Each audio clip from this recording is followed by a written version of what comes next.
Jovan Buha! Buha! Yo, I'm Jovan Buha, and I just got back from Crypto.com Arena, where the Lakers won 141 to 116 to improve to 24-14. The largest margin of victory this season for the Lakers, 25 points. Made a season high 19 3-pointers.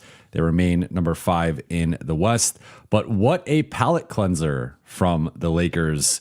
After the lowest point of the season, arguably. I know many of you were understandably crashing out last night, and I feel like I've said that sentence a few times this season, and I'm sure there will be future moments to crash out. But tonight, LA plays one of their better games of the season. Again, a season high in terms of margin of victory. They do not have a lot of 25-point wins this season. They do not have a lot of impressive, emphatic, just dominant blowout wins, which this, I think, checks that box, even though it would not be a Lakers game without 1 point in the game kind of going off the rails and it looking like the Lakers are about to blow it. That was sort of like the middle of the third into the middle of the fourth. Got down to as few as 11 points at one point, and it looked like the Hawks were about to pull off an improbable comeback, but LA responded with an 8-0 run to get it back to 19. I believe LeBron hit a 3, Rui hit a 3, and then Luka got an and one, missed the free throw, but that pushed it to, it might have actually been Marcus, but then Rui eventually hit a 3 at some point during that stretch to help LA stave off Atlanta and win this game 141 to 116. Shout out to the chat. Shout out to the late night gang. Appreciate you all for tuning in.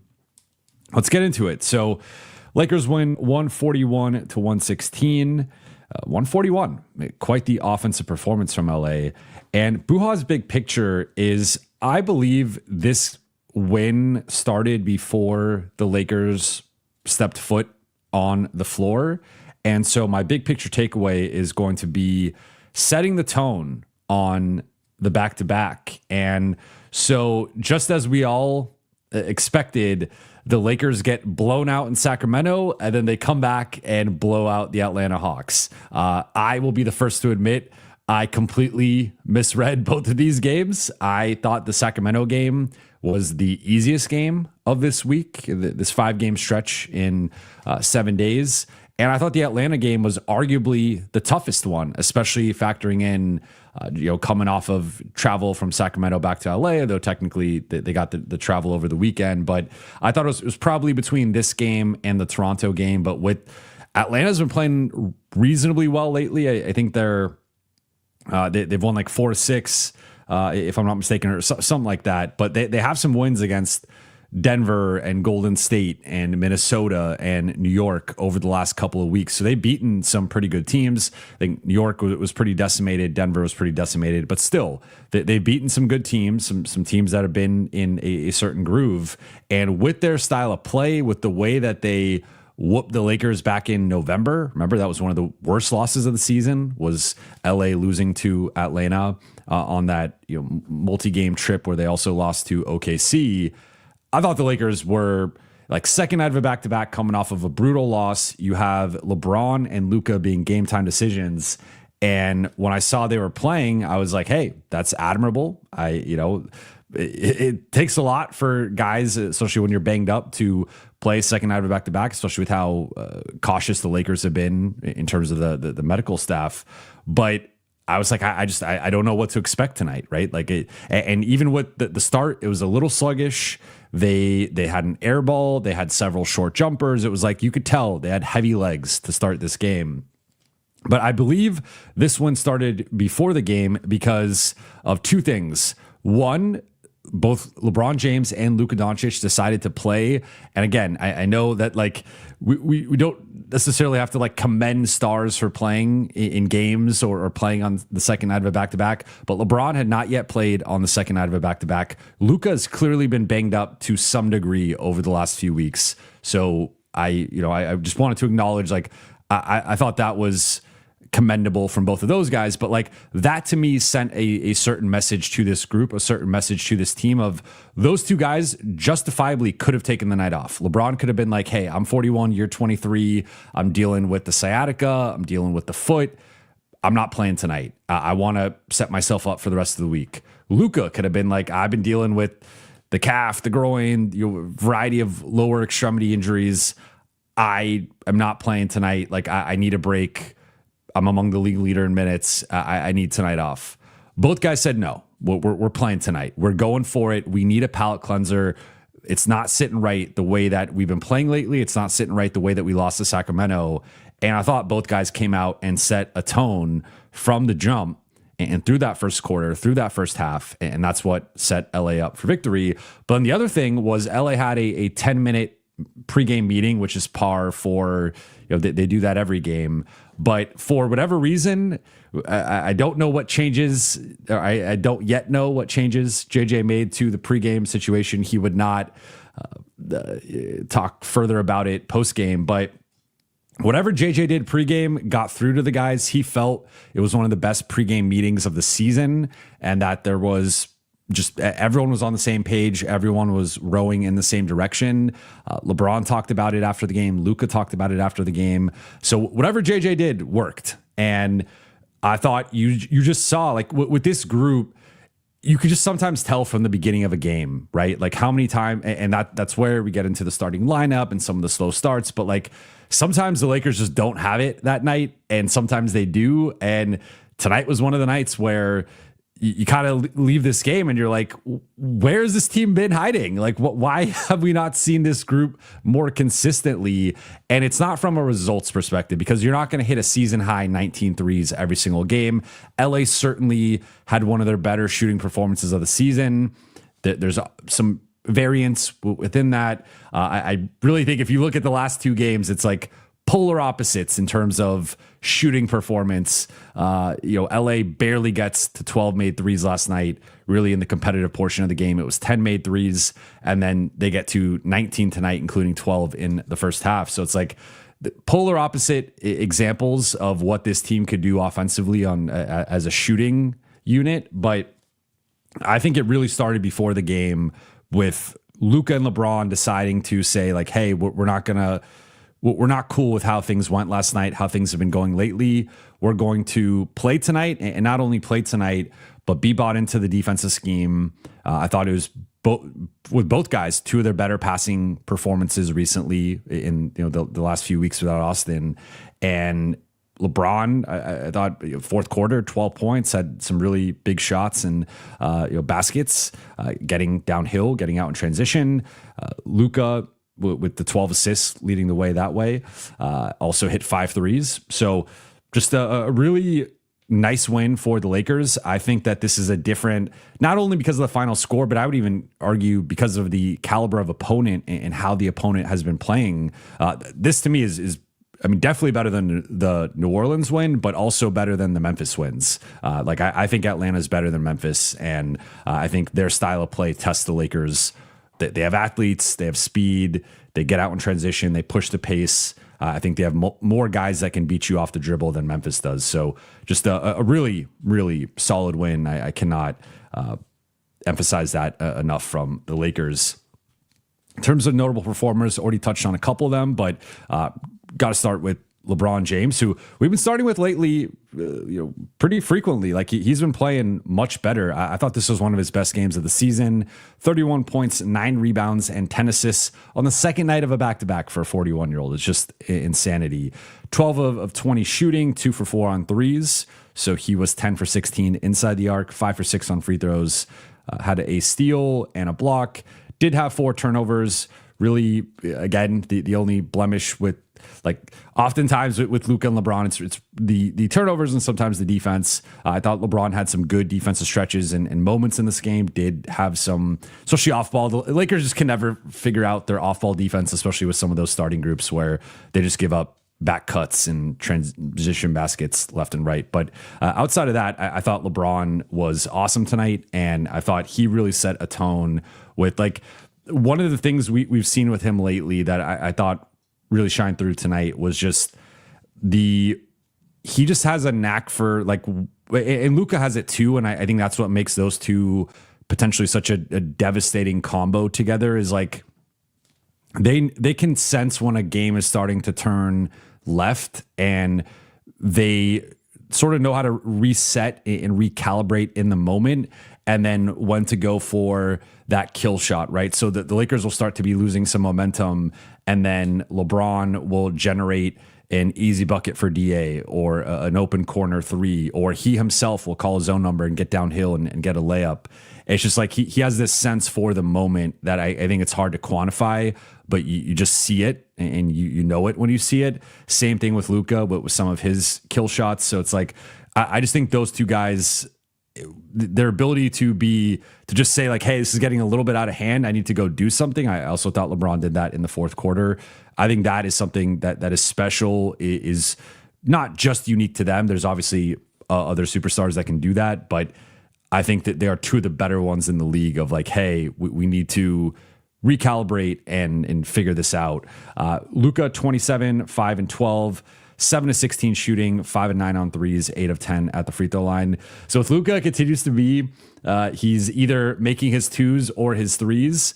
So tonight, 5 for 9 on threes. His first 5 shots were all threes in terms of field goal makes, but just 2 for 7 inside the arc.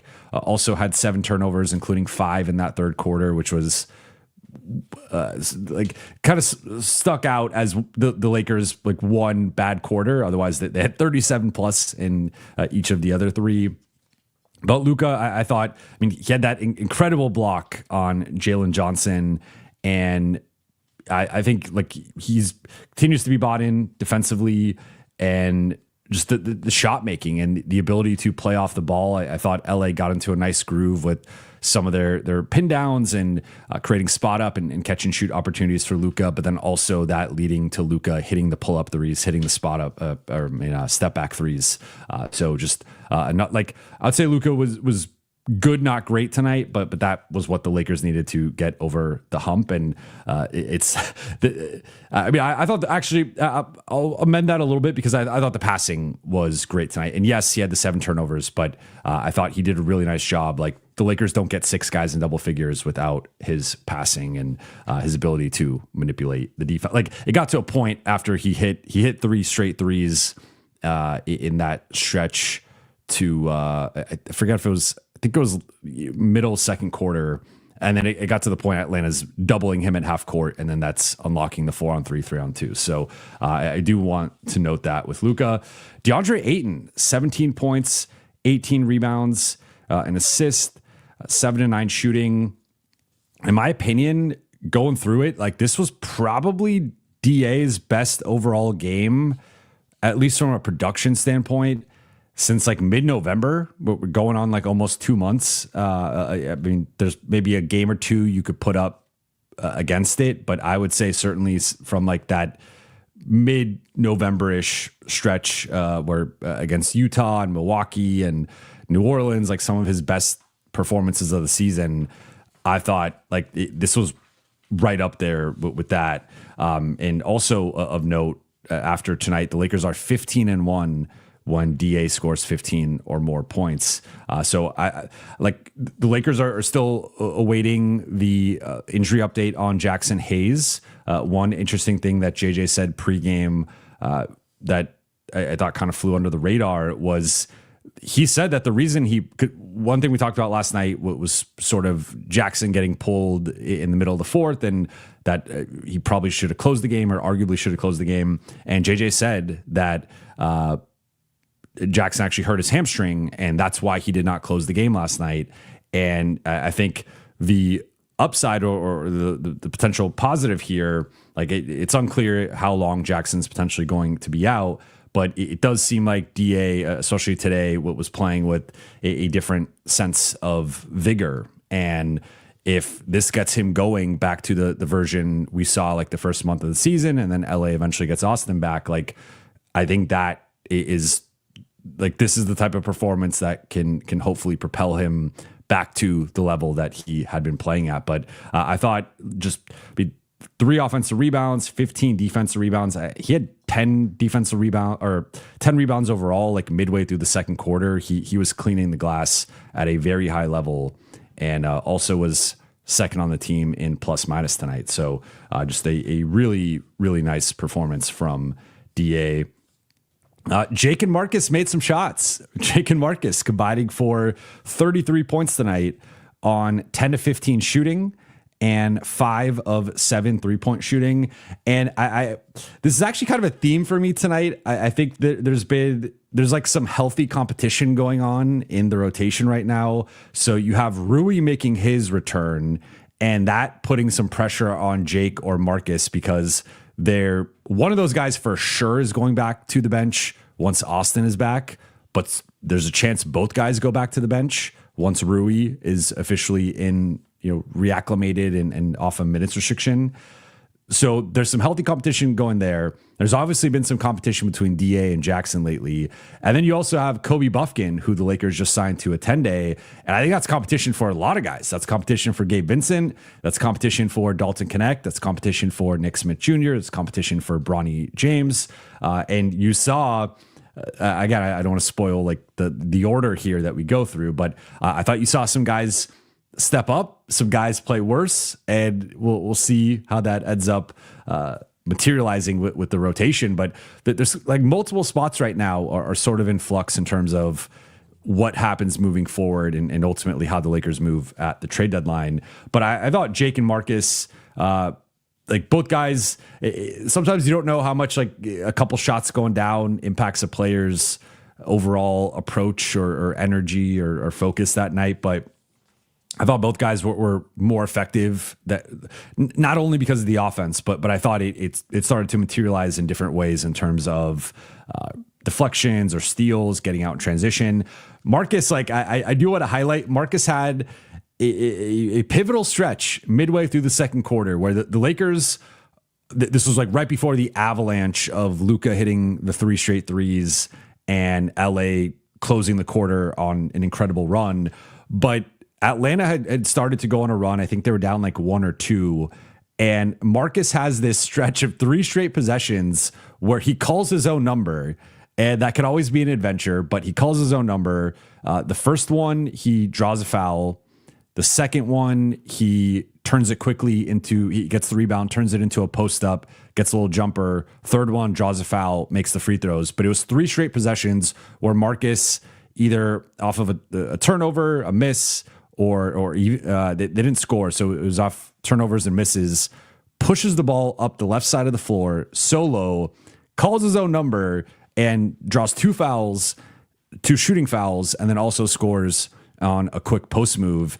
And that little 6-0 run pushed the lead. I think it pushed it to 8, gave the Lakers some breathing room there, and then Luka went crazy, and that ended up giving LA 81 points in the first half, which was a season high, and then also a 21-point lead at the half. So Marcus can be a frustrating player offensively, but tonight I thought had some nice stretches, and then Jake as well. I mean, that corner 3 that Jake hit some timely baskets tonight, and I thought like that's what you want to see. And again, I don't know how much of this has to do with potentially like Rui's return and that factoring in. In terms of Rui, he had it. So JJ told us Rui got bumped from a 15-minute restriction yesterday had he played to now 18 minutes today. So he ended up playing 18-20.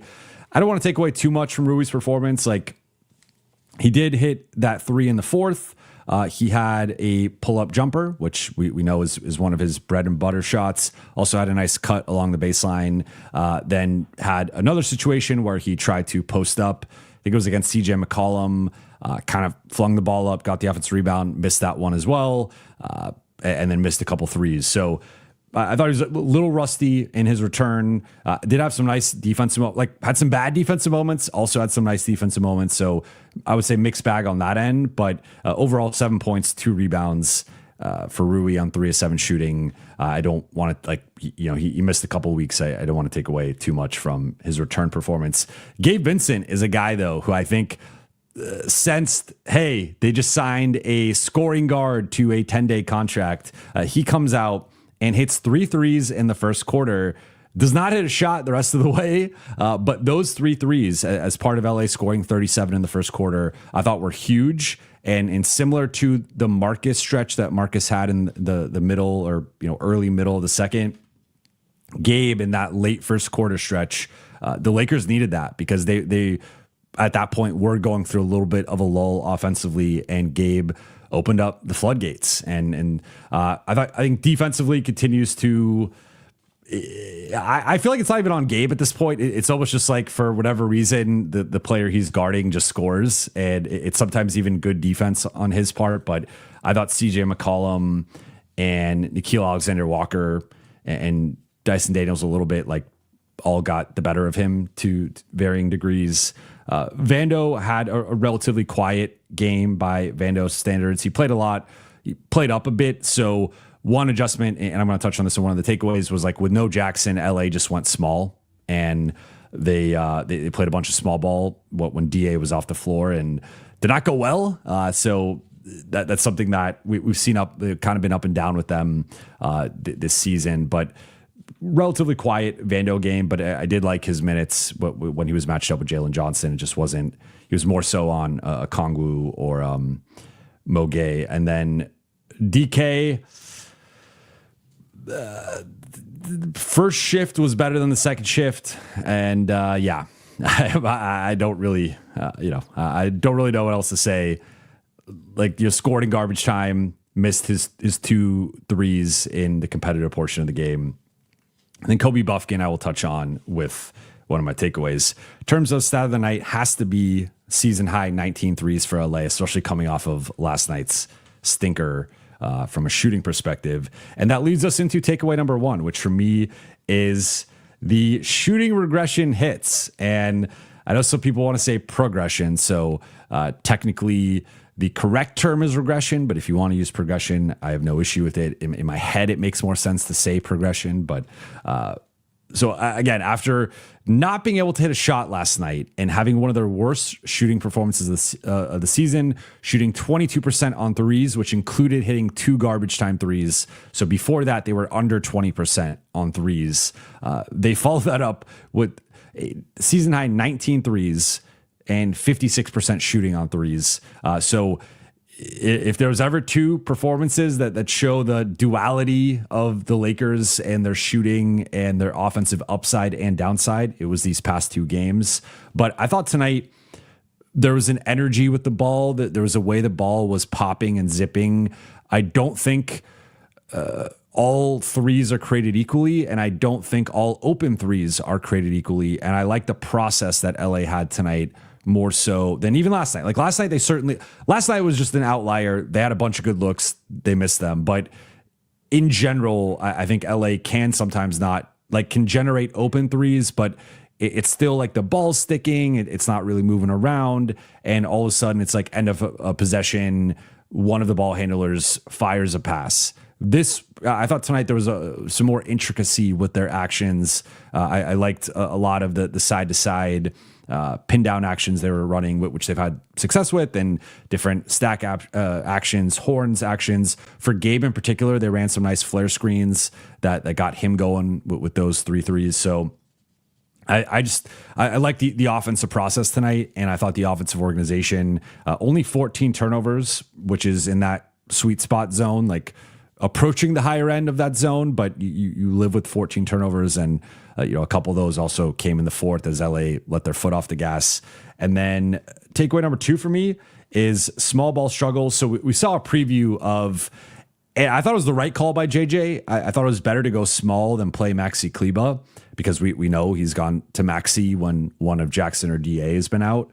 But tonight, Lakers go with various combinations of Vando and Rui or Vando and LeBron. That was the general 4-5 combination for most of the small ball minutes. And ultimately, I don't have the small ball numbers off the top of my head. I wasn't able to calculate that, but Vando did play a lot in the small ball groups, and he ended up being a team worst, or the Lakers were a team worst -6 in his 16 minutes. So just taking that, I guess quick math here, LA was plus 31 with DA on the floor. So they won this game by 25. They were -6 in the other minutes, which technically, all right, I'm doing this math on the fly here. Garbage time, they were a 0 in the 4 minutes that the garbage players played. So garbage time players, excuse me. Yeah, so quick math, they were -6 in the small ball minutes. So that would be the only, I like, it's a reference point. And I think we have some other reference points. Like I think about that San Antonio game where they, about a month ago, where they used it to get back into that game. That was the game Marcus hit 8 threes, and they were switching everything and keeping San Antonio in front of them. Did not think the switching was as good tonight, and they were giving up some offensive rebounds. And once they were beat at the point of attack, it was harder for them to rotate, protect the rim, etc. There's a real difference from having like DA there versus one of the smaller guys. So just another reference point for LA in terms of their small ball look, but it certainly has not been what it was last season. I think they really missed DFS in that regard. And I don't feel great about them going to it like in the future if they have to, but it is nice to get some, like sometimes with the regular season, it's nice to test things out. Tonight was one of those nights where they tested out some small ball. We'll see how long Jackson's out. And if he's out for a while, then that becomes a different, question of it might be like a maxi versus small ball situational, matchup thing based on the opponent. And then third and final takeaway is we had some news today. The Lakers signed Kobe Bufkin to a 10-day contract. And it was funny at first, I thought they signed him to a 2-way contract. And I was like, okay, nice. Like, I wonder who they're cutting. But then I had to reread it, double check it, and be like, okay, 10-day contract. So I think there's some ripple effects. So one, like we've talked about it, I was pro Kobe being on a 2-way contract and probably moving Drew Timme off of a 2-way contract. They did not go that route, but they arguably went a better route, actually putting him on the roster. And I think this shows how highly they think of him, because they obviously could just prioritize like Nick Smith Jr. or someone else, and they chose to prioritize Kobe Bufkin. I think this is a real opportunity for him here, especially coming up with this. The Lakers got 3 more games this week and then start the Grammy trip next week. So over the next, I also think it was noteworthy they signed him today, because that's going to take them through the rest of this week, obviously, but then into next week, where they play Tuesday in Denver and then Thursday with the Clippers. So they'll have a nice sample size of about 6 games to evaluate him on. But he's been crushing it in the G League. One of the big developments with his game this season has been his 3-point shooting, which has really developed and is still in the aggregate of looking at his professional career and his college career is about an average-ish to slightly below average 3-point shooter. But tonight cashed his 1 attempt. I really, something about a lefty shooter that just like the form is unorthodox just to the trained eye, because you're used to right-handed shooters. And so I always like lefty shooters, but I thought, to me, there's like an assertiveness with him that I think even in comparison to some of the other young guys like Dalton and Nick and Bronny, I think all those guys can sometimes fluctuate with their confidence, with their decision-making, with the 0.5 process that LA and everyone else basically wants role players to operate with, which is you have half of a second to decide if you're going to shoot, pass, or dribble. And I think Kobe is pretty assertive in that regard.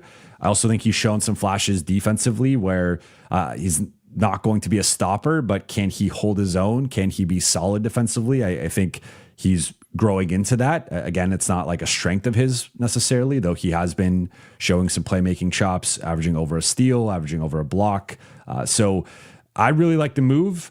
Now, we'll see like what comes of this 10-day contract, if he gets multiple 10-day contracts, if this also will take him past the January 19th date when the Lakers could technically add a 15th player on that prorated contract, which will not push them into the first apron. So like he's got a real opportunity here, but the ripple effects of this, I think, are multifold, because you have Gabe Vincent, who clearly could be impacted to some degree from this. Like the Lakers, I think rely on Gabe more for his defense than his offense, but there's only so many like small guard minutes to go around. And if Kobe Bufkin starts crushing it, that could impact Gabe Vincent. You also have Nick Smith Jr., Dalton, and Bronny, the other young guards on the roster, either on the official roster or on the two-way roster. And I think based on his play at the G League level, I think Kobe, I might have the most confidence in him, but you also sometimes have the most confidence in, it's like when we talk about Adu, you have confidence in the mystery box. There's like the mystery box element of what this thing, what this player can be at this level. And so we'll see what he's able to do with this opportunity. And I assume he'll play, like JJ had said, he probably wasn't going to play tonight, only ends up playing in garbage time, but we'll play more moving forward, especially if the Lakers end up resting some guys on the back-to-back over the weekend. But I think like there's a rotational impact and just sort of those guys potentially feeling the heat of having some new competition there. But there's also, I think, the deadline aspect here of there had been some chatter of, is LA going to convert Nick Smith Jr. to the 15th roster spot? Obviously now they sign Kobe Bufkin to potentially fill in that 15th roster spot longer term. And I think if LA, we know the needs right now, like I would argue the needs of this roster are actually more so like anything other than a small guard, because I think they need clearly like more help on the wing and to a lesser degree at the center spot potentially. But if they are going in this direction with Nick Smith Jr. or Kobe Bufkin as like the 15th guy, I think that to me would change the trade calculus in terms of, I almost think you have to trade Gabe Vincent at that point. If you're just adding another 6'5" and under guard who's, and also like specifically not really a defender and like not some lockdown defender, not some like crazy freak athlete that's going to change over or, change the makeup of your rotation. Like Kobe Bufkin is a solid athlete, but it's just like, if you're not adding that freakish defensive piece, and it's more so an offensive piece, like, yes, the Lakers could use another bench scorer, but I think at that point it has to be like, you got to move on from Gabe Vincent. I just don't see a reasonable reason to keep him at that point, because I just think if you're going to add another, again, offensive minded small perimeter player, you got to shuffle up the rotation at that point. And I think they probably should shuffle up the rotation anyway, regardless of what they do with this 15th spot. But this to me, then you got your Gabe replacement. If longer term you're signing Nick Smith Jr. or Kobe Bufkin, you have your Gabe replacement, then you should flip him for something else. That's just my closing thoughts on that. But with all that said, let's get into the Q&A here. First one from Trucker Star. Thank you for the super chat. This team is weird. They keep giving us hope. SMH. Yes, I was joking with Kobe Price of formerly the Southern California News Group, but now the California Post. That I was like, every time I'm about to give up on this team, they rope me back in, and I have not given up on them, but it's not been very positive lately, right? Like there's not been a lot to glean in a positive sense. That there's not been a lot of hope lately, but then you see a night like tonight, and you're like, oh yeah, this team has one of the highest offensive ceilings in the NBA, and this team could have 6 guys easily score in double figures. And if the Lakers didn't start tricking around in the third quarter, could have dropped 150 tonight and probably had like 7 guys in double figures. So this is the fun of covering the Lakers on my side, rooting for the Lakers on your side. And this is what makes the Lakers, or at least like this iteration of the Lakers. Rich, thank you for the super chat. One, if we had this energy and verve every night, thank you for using verve. I appreciate that. From everyone, we could be one move away to be dangerous. I agree. And this is where, when I've talked about the Lakers being a move away earlier in the season, like this was the version I was envisioning. I think we saw this more consistently early in the season. Then due to injuries and the schedule and a lack of continuity, also some guys like not performing as well as they did earlier in the season, multitude of reasons. Also, teams have scouted the Lakers and they've done a better job taking away pick and rolls and lobs and all that stuff. Multitude of reasons the Lakers have not been as effective as they were earlier in the season. But yeah, I mean, this was the version I was expecting to see more. And I think if we had seen this version more, it also would inform, even if they had the same record, but like you flip 3 or 4 of their close wins for wins like this, I also think it would impact their point differential and their net rating and their overall perception as a contender versus them. I mean, they just got back into the positive in terms of point differential net rating, but they continue to be 16th out of the 16 playoff teams, and that is a bit concerning. 2, Rui can't start. 3, DK's trade deadline probably needs to stop.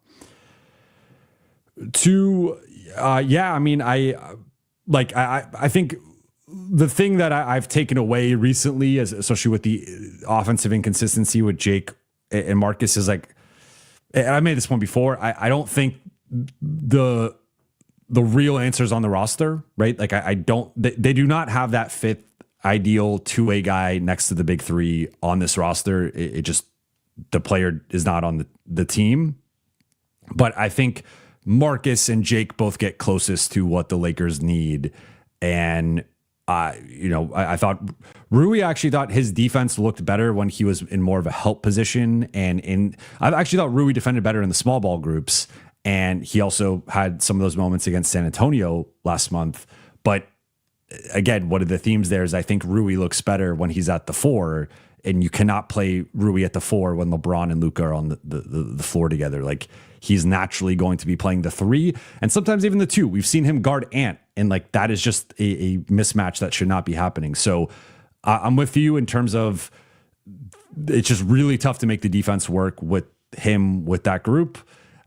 So you're not going to get any pushback from me. And then the third part, I'm not quite sure what you mean. If I'm going to speculate or assume here, yeah, I mean, them trying to turn Dalton into a rotation player is not working. If anything, I'm probably more pessimistic. Like, I'm probably more out and pessimistic on Dalton right now than I was like even 2 weeks ago. And I was pretty out and pessimistic on Dalton 2 weeks ago.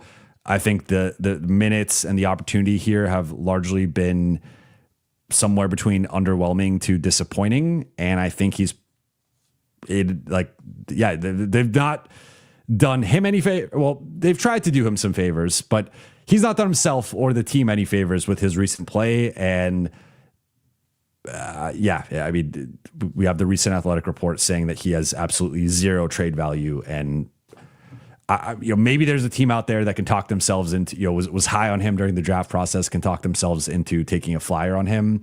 We see guys get second chances all the time, but I just don't think it's ever going to click in LA. And I think the faster they move on from that situation, the better for all parties. Chuck Dangler, aka Fang Charlie. Ayo Buha, do you have any updates on Adu and AR? What do you think happens to the starting lineup when he's back? You think trades will start picking up after the 15th? Do you think AD will be traded?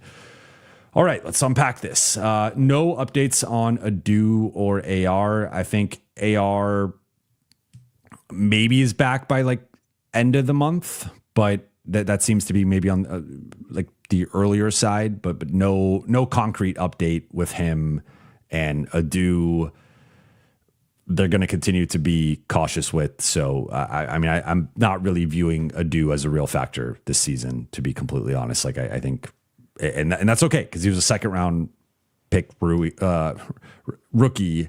And like, I don't want to, at this point, he's been dealing with injuries for almost a year.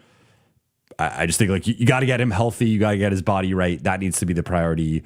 You don't want to be short-sighted and be like, can we find a role for Adu, and like that costs him then like the summer and next season. And I just think with the do, it's like, okay, he's injured. He's been dealing with this for a while.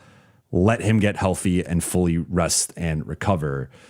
What I think happens to the starting lineup, I think the starting lineup isn't going to change, but I'm not like ruling it out. But I think unless they make a trade, I think they're going to stick with the original starting group. Trades. So the 15th, the importance of the 15th is that is the official date where every player who's signed over the offseason can be traded, with the exception of obviously like extensions, and some players have restrictions past that date or past trade season altogether. But in general, the free agents who signed over the summer, there's two waves of it: December 15th and January 15th. January 15th, basically everybody can be traded, most of the league. I still think it's going to be. There might be another trade or maybe a couple trades going into like that late January final week, then first week of February. That's where like the 7 to 10 days before the trade deadline is where things start to heat up, because just think about when you're in school and there's nothing like being in school and being like, oh yeah, I have a paper due tomorrow at 8 a.m. the night before. And that's when you do your best work and you have no choice. You got to figure it out. That's sort of the trade deadline for every front office, where a week in advance, 2 weeks in advance, you're not really worried about the paper. But then all of a sudden it's like 3 days before or a day before or whatever, depending on how much you like to procrastinate. Now all of a sudden you're figuring out, oh yeah, I want to keep this player. This is my this is my walk away negotiation, price for this player. And when their feet are actually held to the fire, that's when you start to see some action. But right now we're still almost over 3 weeks out from that. So I think we're still at least a week and a half to 2 weeks from the real heat of trade season. Then AD, I mean, today was a weird situation with, you had the initial ESPN report, then they did not retract it, but they added on top of it, almost like revised it with AD calling it out and saying it wasn't true. And so he's not going to have surgery, and there's like, he's going to be reevaluated in a few weeks, could be back at some point still in the regular season. I think my read on that would be that they were trying to keep that door open so he could be traded at some point in the next 3.5 weeks. So I would I'm probably leaning like 55% AD being traded. The question, like, there's a lot of follow-up questions here, because if I'm a team trading for AD, I don't feel great about it in general, but I also don't really want to give him an extension, and he really wants an extension. So that's something you're going to have to figure out of, do you want to extend this guy, and like what number would you extend him at? I do not want to be paying like a mid to late 30s, 80, 60 plus million. I think that's way too much money for him based on his availability. And then like, that's the other part of this, is just, you almost have to bake in, he's probably playing 40 to 50 games most seasons, like moving forward. And that might even be optimistic depending on where he ends up this season. So it's like, if you're trading for an aging superstar who is, I don't like using the injury prone label, especially with AD, but like can accumulate injuries at a high frequency, we'll say, and he wants to get paid. Like, there's just a lot going on there that I don't feel great about. Like I would consider trading for him. I probably would not give him the extension. And I also would lower my offer just because of the injury stuff and the fact that he's injured again and nearly had a season ending injury. Like, there's just some red flags there with AD, to say nothing of obviously like his overall injury history, which is also pretty troublesome. So I think he's more likely to get traded than not, but I think in theme with the Trae Young trade and also potentially the John Morant trade, if it happens, like, I think some of these trades for superstar names that we look at and we expect a certain price, I think it's going to be lower than anticipated. Peyton Watson, truther, would you trade Connect and a first for AD? Yes. Yes, I would. Madison, Connect and salary for Max Christie, please. I mean, I would do Connect and a first for Max Christie, but if you could somehow pull that off without giving up a first, that would be amazing. Norio talking about AD says, I don't think the team is out there that makes sense for him for a mid-season trade. That's fair. I'm not really sure, like looking at, like in the West, it's obviously, I don't think it's any of the top 6. Phoenix is kind of interesting. I'm not sure what that would look like. And I think Phoenix maybe should stay away from the multi-star build after their, their recent track record with it. But I look at like Phoenix and Golden State, and to a lesser degree, the Clippers, who have a certain level of desperation with this season and trying to turn it around. But like, Golden State's an interesting one. Like they've been enamored with AD for years. And I wonder if that's a situation where they could try to talk themselves into it. Like I know they're playing better, but I still don't know what that even means. Like they're almost certainly going to be a playing team. Then you go to the East. I don't think it makes sense for Detroit. Toronto's interesting. Miami's kind of interesting. Atlanta, obviously, as we saw tonight. Yeah, I mean, there's a few teams there, but Toronto, I just don't know if it's moving the needle enough for them. Miami depends what the price is.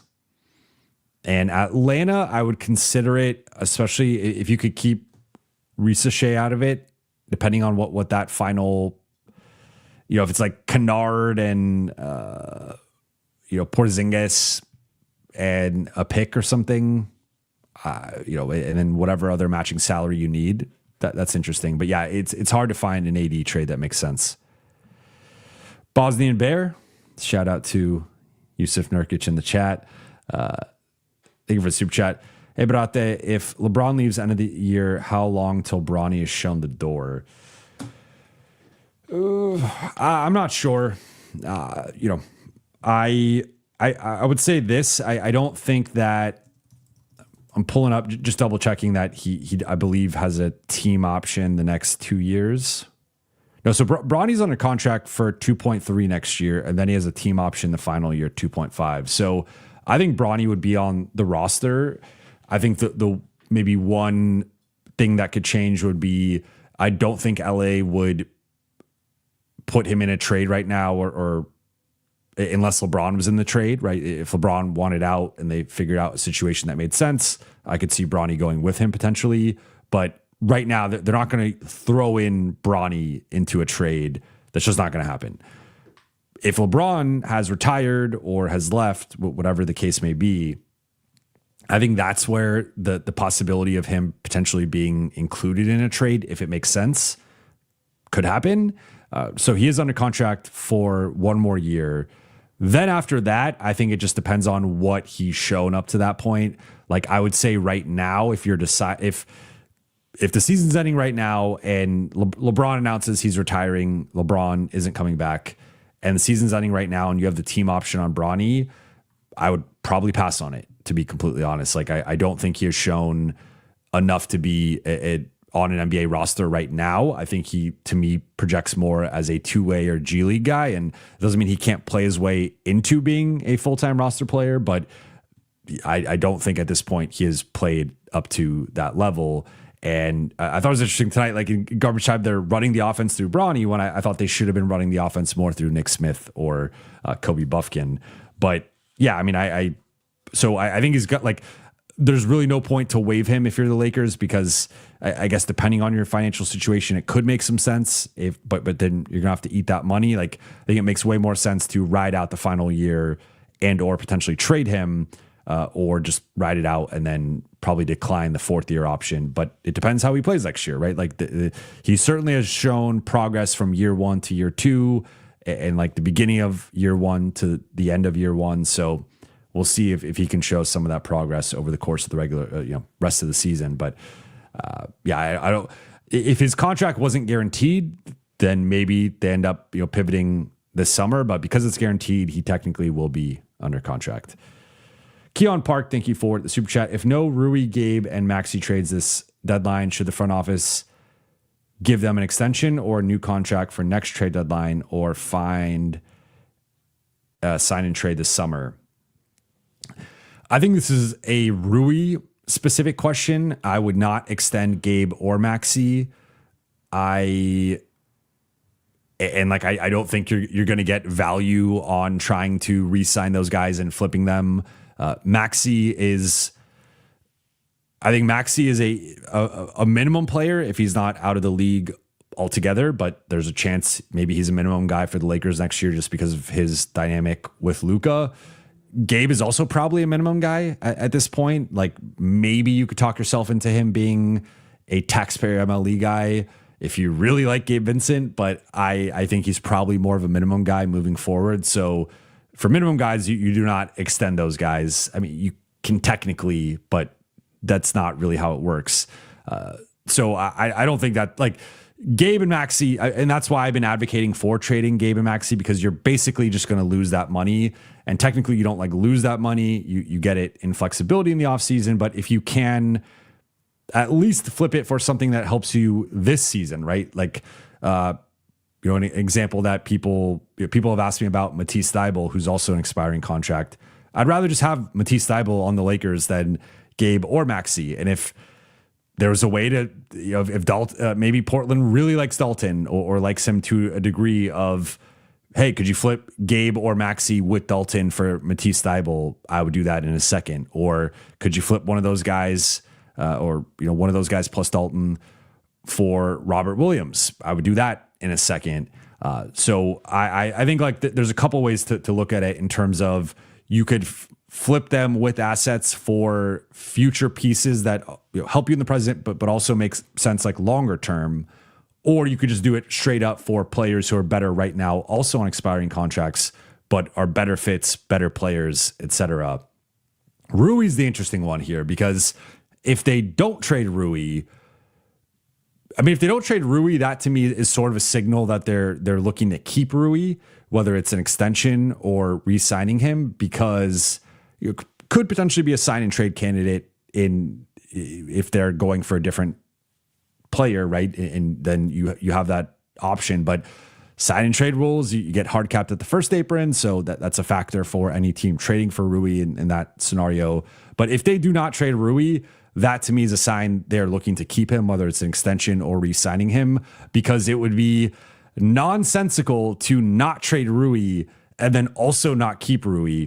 Again, we're talking in, like, I don't want to talk in absolutes, because there's always a situation that could make sense depending on what options are there, out there for them in terms of free agency or the trade market and having some of that cap space. But I think some of that is a fallacy. And I think if they are, doesn't mean they for sure will keep Rui if they don't trade him. But I think the prudent thing to do would be to at least explore the market and potentially trade him if you are not looking to keep him. If you are looking to keep him, then you don't trade him and you either extend him or you re-sign him, maybe at a lower number, similar number. I don't know. It depends how things go the rest of the season. But he's a guy who you could talk me into, hey, maybe it makes sense to, I would probably prefer to re-sign him rather than extend him, just because of the trade rules. It depends when he ends up signing that extension. But if you can re-sign him, then in that case, similar to what we've talked about with Austin, where it just makes way more sense to re-sign Austin and then flip him next year, you could potentially do that with Rui. But it just ultimately depends on that number, because I think the higher you go with Rui, obviously I think the lower the market is going to be on him. If you can somehow get a team-friendly deal with him, then that's where he becomes either just straight up more valuable to the Lakers or more valuable to the market. And that's when you have that flexibility. All right. Going to go about, we'll say 10 to 15 more minutes here. Golden, thank you for the question here. Thoughts on expirings in DK for Jalen Smith and Okoro? I like the idea of adding a young wing and a stretch big. I'm just pulling up the contracts. I've looked at both of these players' contracts before, but I like just double and triple checking. So Smith has one more year at 9.4.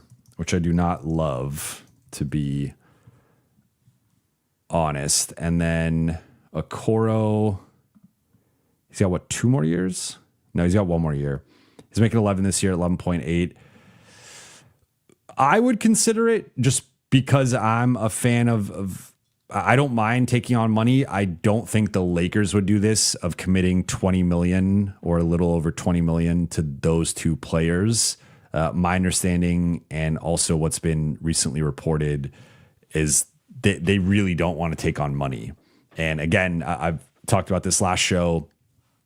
The Venn diagram of players you can acquire that don't have multiple years left and don't require or like will go under the first round pick. Like they don't want to trade the first, and they also don't want to take on money. So players who don't cost the first and players who don't have contracts extending beyond this year and are expiring, is like, that's a pretty small window of players. So that's where LA is looking for a needle in a haystack right now in terms of the type of players they want to add. I like Okoro more than Jalen Smith. I don't like, for perspective here, Jalen Smith is making almost 3 times as much as Jackson Hayes, and I probably would rather just have Jackson Hayes. I know Smith has some gravity and floor spacing capability, but I think especially for a backup center type, that's just a little bit too much. But if there was a way to get a Okoro for Gabe and Dalton for a Okoro, or like, again, when we talk about these bench guys, I still think you got to swing big. You got to go for the Herb Jones. You got to go for the Andrew Wiggins. You got to go for the other player that maybe we don't even know is available, that's secretly available. You got to go for the starters first. And then if you miss out on the starters, I think there's another class of guys. That's the Keon Ellis, Iota Sumo, Sadiq Bey, those types of guys that are sort of fringe starter bench, high level bench or fringe starter types. I would not give up a first for any of those guys, but like that would be kind of my plan B. Then I think you get to a plan C where you're looking at some other guys, and I would more so put Okoro in that group. Smokey says Jalen Smith is a better rebounder than Jackson Hayes. That's fine, but I think with how the Lakers play, I think Jackson's been awesome as a vet minimum backup center. I have no real, I think he's gotten better defensively. I have no real qualms with Jackson, other than the occasional crash out in terms of the Jackson sequence of 2 consecutive offensive fouls, or let me be more specific, a verticality foul followed up with an offensive foul, followed up with him chasing the ref up and down the floor for a couple possessions. Outside of that, I've been very pro Jackson. Julian, how, Jovan, do you think the Lakers will make any moves before the trade deadline? I've been on record stating that I think there's somewhere between 55 to 60% to make a move. I stand by that. I just think the gravity of the move, the scale of the move might be, or probably will be, less than what the fan base wants. G asks if I will be at the Portland game. I will unfortunately not be at the Portland game. I'm going to not be making the Portland trip this year, in part because both of them were on back-to-backs, and it just it's the travel budget that I have is I got to be prudent with it, and traveling for back-to-back specifically is doesn't really make sense financially for me. So I will unfortunately be missing both Portland games this year. Portland's one of my favorite road cities, so that it's unfortunate.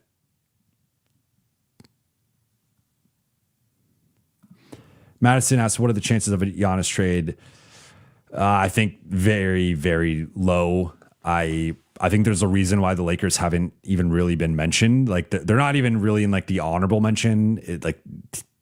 People will list 5, 6, 7 teams, and the Lakers don't even get thrown in that mix. Now look, they pulled off the Luka trade, so you can never say never with the Lakers and their ability to pull off the improbable. But at least with the Luka trade, they had AD and multiple first to trade. They do not have that right now. So again, we talked about Austin and sort of his weird trade value, where there's real risk in trading for Austin, in that he could just bolt and go somewhere else. And all of a sudden, if that's the crown jewel of your return package for a Giannis or for a different, you're trading Giannis, you're trading a different star for Austin. Well, if Austin just leaves, then it's basically a disaster trade for you, right? So you have to have a certain assurance that Austin's going to stay. And I do not believe Austin would commit to staying in Milwaukee just because they traded for him. Like, there are other teams that are interested in Austin. There are other teams I know are looking at offering Austin a max contract. Like, he's going to have no loyalty. If he gets traded, he's going to be a scorned lover who has no loyalty. And it's going to be, where does he want to go? What's the best situation for him? So that limits his trade value because, again, it's a major risk for any team taking on Austin to just be like, we have confidence, blind confidence this guy's staying. Like, he could easily leave, and that undermines some of his potential value there. But it's really hard for LA to get to the money. I think it's much like, I've said this before, but I think if LA is going to trade for Giannis, it almost certainly has to be this summer or next season. It's really tough to make it work this season. So I don't like saying never or like zero, but I would say there's like a 0.5% chance they trade for him ahead of this deadline.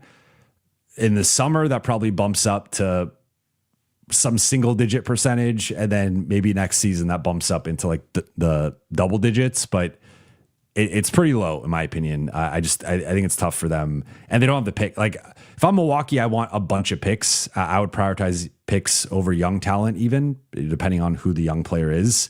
And the Lakers don't really have, like, Austin's not that young. Austin's about to be 27, so he doesn't even necessarily fit, or he is already 27. I think about to be 27. No, he is 27. He's going to be 28, I think.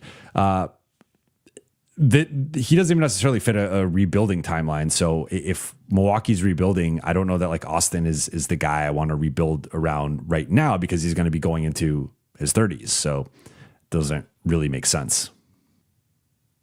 All right. Keon Park follows up here. Thank you for the super chat.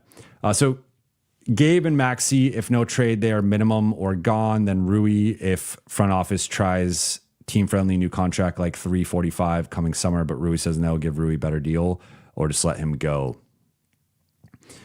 I mean, look, maybe Gabe gets the taxpayer MLE, but I think that's like the most he would get. He's not approaching double figures again, in my opinion. I would be pretty surprised by that. So yeah, I think he's somewhere between minimum to taxpayer MLE. If he could shoot like the way he shot against Sacramento second half last night in the first quarter tonight more consistently, maybe that changes. But again, the league is shifting away from small guards, especially if the small guard is not elite at one skill. If you're an elite scorer, shot creator, or you're an elite defender, you still have utility, you still have value. Gabe is neither of those, and that's where he's in a tricky spot. Agree on Maxey. And it's tough to make these decisions in a vacuum without knowing all the options at hand, right? So if the Lakers have a chance to go get Peyton Watson, I would then tell Rui, hey, we offered you a team-friendly deal that we felt was fair. Let's go get Peyton Watson, right? Like, so it just depends on what the options are. If the option is like, well, we're kind of screwed and now we might have to overpay somebody else or split our cap space between player A and player B, and we don't really love these guys. Okay, maybe you bump up that offer to Rui to 355 or 360 or something like that. But it just really, it depends on the actual options that the Lakers have at that time. And it's impossible to project that in mid-January. But depending on the option, like if there is an alternative where it's a better player or cheaper player than Rui that of similar production and value, then I think you consider that. If Rui's the best option, then you got to try to keep Rui, and even if that means maybe bumping that up a bit or overpaying slightly, depending on, again, like within reason, then that's your best course of action. But I think it really depends on what the options are. My hunch would be I think there's going to be better options out there, but you don't know what the market's going to look like yet. Ali, would you trade DA and overpay for Kessler in the summer? Are these two things together or separate? I would I've said I would only trade DA if you're getting back a center of similar or better production and value. And, so I think Claxton is an interesting name. I think Gafford is an interesting name. Those are really the only two names I see potentially on the trade market that would move the needle for me at all. And DA certainly does some things better than those guys. I know DA has not been playing his best basketball recently, and a lot of the conversation on this show included has been a bit negative at times, but he has been one of the most efficient finishers in the NBA. He has provided a certain floor in terms of the rebounding and rim protection. Like, I think lately that's slipped, obviously, and you cannot have performances like he had against Detroit and Houston where he has 2 rebounds. But even comparing him to a Claxton or a Gafford, like, there are certainly some things those guys do better than him. Claxton's more mobile and switchable, and I think just an overall better defender. But Claxton has his flaws and his limitations, especially physically. And then Gafford is not as skilled or gifted offensively as Ayton is, and I would say not as mobile defensively. Like, I think he's overall a better rim protector, better shot blocker, and plays with more physicality, but does not have the mobility that DA has to switch on to perimeter guys. So even those two guys, like, you could certainly make strong arguments for both of them, but there's some pros and cons you have to strongly weigh, especially with like the contract where those guys are both making over double what DA is making. So that's just something you got to factor in. But the second part, yes, I would pay almost any reasonable amount for Kessler. I'm a huge Kessler fan. I think people are going to forget about him maybe because of the shoulder injury and him missing most of the season. But Kessler to me is, he's Gobert light, but I mean that with like the utmost respect, and that might even turn off some people because I know a lot of people don't like Gobert, don't like his playing style, but I actually think Kessler's more gifted offensively, more gifted as a finisher around the basket, and also has, I would say Gobert could have those moments where he's kind of going through it a little bit. I don't think Kessler is wired that way. So that's maybe the best way for me to put that. Alma, thank you for the super chat. Hey, Jovan, DK continues to be underwhelming. Can't see how we move him for any remote value given he can't shoot or defend and lacks basic IQ. Ideally, there's a sucker team willing to take a chance on him. That was harsher than anything I've said about Dalton, and I've said some harsh things, but yeah, I don't, again, like, I think I made this point recently. I forgot if it was on Lakers Collective or on my show, but I think it was on Lakers Collective. Like, I think the biggest thing with Dalton is like people talk about his 37-point game against Utah like some urban legend. And that was November 2024. That was a long time ago. That was almost a year and a half ago. And we keep talking about this performance he had. And look, it was a great performance. It clearly was a legendary performance because people have not forgotten it and can't stop talking about it with him. But the fact that the primary reference point for Dalton being an NBA player happened a year and a half ago, that in and of itself is a red flag. And again, this has been going on for like an extended period of time we've now had some distance from this, but he started to tail off in the rotation in March last year. He had a terrible summer league and a terrible preseason. He's been better than like that version, but that version was pretty bad. And then it's just carried into the season. So again, I think he's at a crossroads where I think he needs a new opportunity. He needs a new team. He needs to not be in the Lakers spotlight. I don't think that's been good for him. He needs a new situation. And if he does not get that, I don't know where things are going, but yeah, I don't think, like, even when I'm talking about some of these, like, throw in Dalton as like the second piece as maybe like a sweetener, but that's really like an eye of the beholder. Can you see the value in him? Because it's not like he's playing in a bad offense or he's playing next to LeBron and Luka and Austin. Like he's playing with three of the best passers in the NBA, and he's not generating enough volume in terms of his shots. Sometimes that could be an offensive issue overall with this group, so I do want to give him some grace with that. But too many just open shots missed. Like, I don't really know how else to put it. Like, this was supposed to be a guy who was a 40+% shooter. That's not been what he's been. And to your point, like, can't defend, a lot of forgetting plays and botching coverages. And it's just outside of like holding on to what he was for like a month and specifically like a game, I don't know. Colby, thank you for the super chat. Will you be at the Cavs game January 28th? Unfortunately, I will not be. I will be in New York. So I'm going on the New York portion of the Grammy trip. My brother's out there, so going to spend a week out there. So I'll be there for the Knicks and Nets games, and then also get some fam time in, some networking time in. I'll have some meetings and different people, hanging out with out there. But unfortunately, will not be making the Cavs game. But hey, maybe they play them in the finals, and I will definitely be out there for that. Harry Chinani, thank you for the super chat. 15-1 when DA scores 15 plus. He's the X factor, needs to be engaged, and we need to give him the ball two-way street. Agreed. I think one of the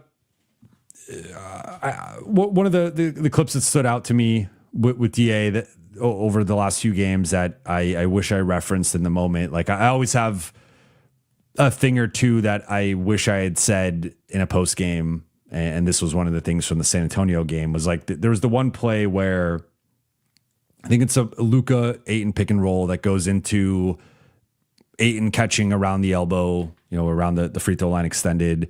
And the Lakers are spacing around him and giving him an opportunity to take Luke Cornett off the dribble. And he had actually a similar play tonight where I think it was tonight. No, it was actually last night where I think he took the Kings rookie off the dribble, like kind of in space, and did a little spin move into like the hook shot. And we've seen that from DA pretty consistently. But he sort of like hesitates and then tries to start a move, decides not to, and then tries to turn and kick it back out to Luka and just throws it out of bounds at the sideline. And that was what I was talking about, like some of the frustration with the San Antonio thing. Certainly the motor and some of the energy and effort and focus stuff, but it was also like those are the plays where he has to just make a move there and go for it. And they are setting him up to actually attack in isolation, and he chooses not to. And like, I get it. It wasn't necessarily in rhythm, but then you also can't turn the ball over there, right? Like, it's either you make the move and you take the shot and you either make it or you miss it, or you kick it back out, but you actually kick it back out. Instead, he just sort of like almost like panicked on the fly and just flung the ball out of bounds. And it's like, you got to be better under pressure in those scenarios. But certainly, like, I talk about it with Rui, when Rui's been a starter. I talked about it with DA. Those guys are bellwethers for the health of the offense. When DA is scoring a lot, DA is being involved, and it's often in pick and rolls or deep seal post ups, transition opportunities for him. With Rui, it's the spot up, it's the cuts, it's the attacking the closeout. Those guys, like, if they're not getting opportunities, on some level it's on them, because we've talked about, like, Marcus Smart gets his opportunities. Whether Marcus Smart plays 10 minutes or 30 minutes, Marcus Smart is getting his opportunities. Marcus Smart does not care. So I think they need a little bit more of like that edge. But in general, if they are not involved, it is often a sign that the Lakers are playing too much ISO ball. The ball's not moving enough. They're turning the ball over too much. And it's just not quite what you want to see offensively. All right. Any final questions before we wrap? I see Tali Khalifa. Jovan, based on what you're hearing about the trade market, are you moving that first round pick before the deadline? To be honest, probably not. I again, things can change here in the next like 3.5 weeks or so, but we're actually kind of 3 weeks away, which is nuts. But with what's out there, I think the only two guys I would strongly consider moving the first four would be Herb Jones or Wiggins. And I don't even know if that's enough for either player, just based on what the Lakers have. But I also don't even know that either player is necessarily like fully available. I think it might just be situations where you have to blow those teams away to pry. Like most teams, no one's actually untouchable, right? As we even saw with Luka and Dallas, like there's very few like untouchable players on teams, but every team typically has, like, Jalen Johnson's not untouchable in Atlanta, but he's obviously in a high regard where they don't want to trade Jalen Johnson. It either has to be like, I don't even know who like Wemby or someone like that, or they're basically keeping him. So there's degrees of untouchability, and I think Herb and Wiggins are both probably in the tier of like, I don't think either of their respective tier like teams want to trade them, but if you can blow them away with a certain offer, they would consider it, right? So outside of that, though, maybe Claxton. I like Claxton. I don't really want to give up a first for him, but then you get to, I mean, the other thing though that I also think people have to remember is it's like, sometimes you look at it and it's just like, oh, giving up a first for this. And we look at it in the context of what the Lakers are getting, but you also have to remember what the Lakers are giving up. So for example, like if a trade was Gabe Vincent, like it's a different trade if it's Gabe Vincent, Maxi Kleba and a first versus like Rui and a first, right? Because if you're trading Rui in a first, now all of a sudden you're probably trading your two best like realistic trade assets, but you're also giving up a starter / like high level bench player that's like changing your rotation if you're giving up Rui. And it's a guy you might want to keep longer term. Whereas Gabe or Maxi plus a first, those are two guys who are likely on the outs with the organization in terms of like the future, both like minimum level players. You're not really missing much trading those guys. So I also think it depends on like what the trade package is, whether I'm willing to give up the first. Cause like if you could get off, Vano's playing better lately. So I don't think like you have to trade him, but if there was a way to potentially get off that contract, I think that would have some appeal to me, depending on, again, the context of everything. So it's also like, even trading the first itself is not necessarily created equal in terms of it depends what else is going out there with the first. Like if it's like Maxi Dalton in the first, that's different than, again, like Rui in the first, right? So even the importance of the first or sort of like the weight that the first is carrying in the trade also partly depends on who else is going out in the deal. And if you're giving up basically nothing plus the first and you still have ammo to go do a different move, that could be appealing as well. So you got a couple more super chats, then I will be wrapping here. Harry Chinani, thank you for the super chat. Does LBJ deserve to be an all-star based on recent play? Surprising he hasn't received that many votes. He's usually the top vote getter every year. This is a perfect plug for the end of the show because I'm going to be doing a live all-star ballot tomorrow at 2 p.m. Pacific time with Trevor Lane. We're going to be doing our all-star starters, our all-star bench, and then also breaking it down into like locks, near locks, the borderline guys, and then like the honorable mentions, guys who just missed the cut. So LeBron will be in that conversation. I don't want to spoil that. But I'll get into it a little bit. Like I think he's certainly been playing at an all-star level the past month or so. I think he's going to make it, probably not as a starter, but especially based on the way the voting has been going, but almost certain, like either as a reserve or if they, depending on if it's like 16 Americans versus 15 Americans, like they might need an extra American.